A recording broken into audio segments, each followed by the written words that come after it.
Rahim. Assalamu alaikum warahmatullahi wabarakatuh. Alhamdulillah wassalatu wassalamu ala rasulillah. Mazungumzo yangu haya yana anwani inayosema na wahusia wahadhiri wa Kiislamu turudi darasani, tuboreshe dawa zetu kwa idhini ya Allah. Hivi sina maana wahadhiri wa Kiislamu hawana elimu au hawajui wanachokifanya, ila nina maana mbili. Maana ya kwanza kabisa ni kwamba elimu inaendelea siku hadi siku, elimu haina mwisho. Kwa hiyo tuendelee kusoma ili tuboreshe dawa yetu. Dunia inabadilika sasa, teknolojia imekuwa, mifumo ya dunia, hata watu tunaowalingania si wale wa zamani, ni watu ambao wana utandawazi wa hali ya juu. Kwa hiyo lazima tuwe na njia bora zaidi inayofanana na mazingira ya kuenda na kuwalingania, na hatuwezi kuwa na njia bora zaidi ya kurudi darasani kusoma kulingana na teknolojia na hali inavyokuwa.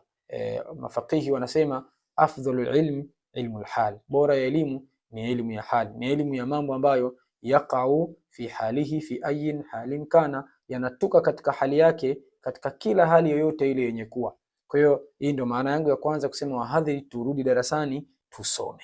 Lakini pili, maana ya pili ni kwamba katika sisi wahadhiri tunaofanya harakati za da'wa, kuna watu wanapenda kufanya da'wa, kuna watu wanapenda kuhubiri, kuna watu wanapenda kuwa wahadhiri, lakini kiuhalisia hawana utoshelevu wa maarifa ya fani katika yale ambayo wanazungumza.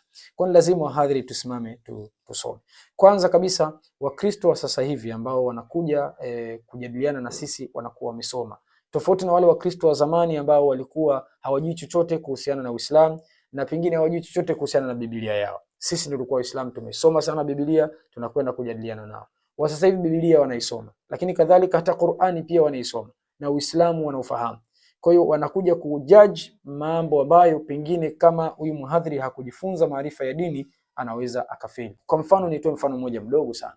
Nilimsikia mhubiri mmoja akiwa anahubiri, anatoa da'wa. Alikuwa anazungumzia umuhimu wa kutoa sadaka, akisema Waislamu, baba yake Mtume mzee Abdullah akamfuata Saidna Ali bin Abi Talib, akamwambia, ewe Ali, nenda kamwambie mke wako Fatima radhiallahu anha atoe sana sadaka, maana ni khairi katika maisha yake. Yazingatia haya maneno haya maneno hapa yazingatie.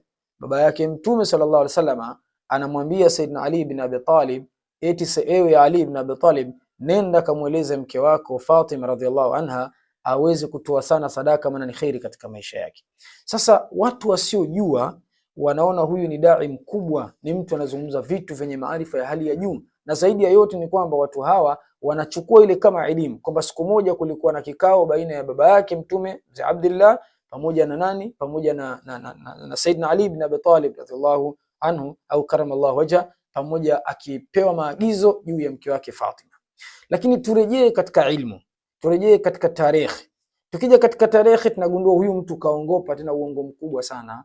Kwanza kabisa, baba yake Mtume sallallahu alaihi wasallam kukutana na Saidna Ali ni ngumu sana. Kwa nini? Kwa sababu baba yake Mtume amefariki kabla ya Mtume mwenyewe sallallahu alaihi wasallam kuweza kuzaliwa, na Mtume umri wake ni mkubwa kuliko umri wa Saidna Ali. Maana yake ni kwamba kama baba yake Mtume wakati anafariki, Ali bado hajafikiriwa hata kuzaliwa.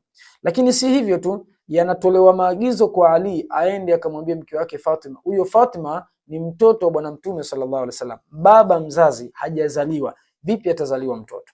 Huyu ni dai na alikuwa akifanya da'wa, lakini kiuhalisia mtu alizania tunamwambia arudi darasani asome ili awe na evidence reference na yale ambayo yanayozungumza. Ndugu zangu, hakuna namna ya kulingania Uislamu, hakuna namna ya kuambiana kuhusu masuala ya dini bila kusoma. Mtu siseme kwamba ile balighu anni walau ayat na tafsiri tofauti, kwamba aya moja unakurupuka unaichukua tu na itafsiri basi unaifikisha kwa Uislamu. Inawezekana nia yako ni njema katika kufikisha, lakini kwenye kutengeneza sherhi ya mazungumzo ukaongopa.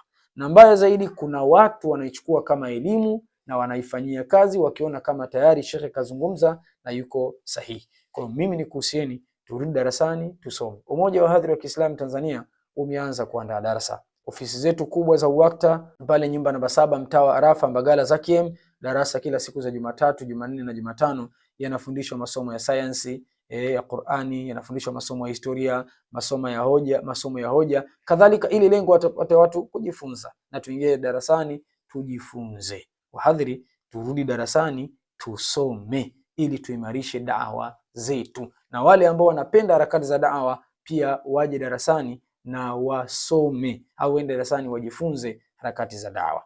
Insha Allah mimi nimezungumza haya kwa nia njema kabisa ya kuwaasa, nikianza kujiasa mimi mwenyewe kwa nafsi yangu kwamba natakiwa nirudi darasani nisome, na nipo darasani ninasoma. Hivyo sote turejee darasani tusome ili pia tujifunze kunako hikma. Assalamu alaikum warahmatullahi wabarakatuh.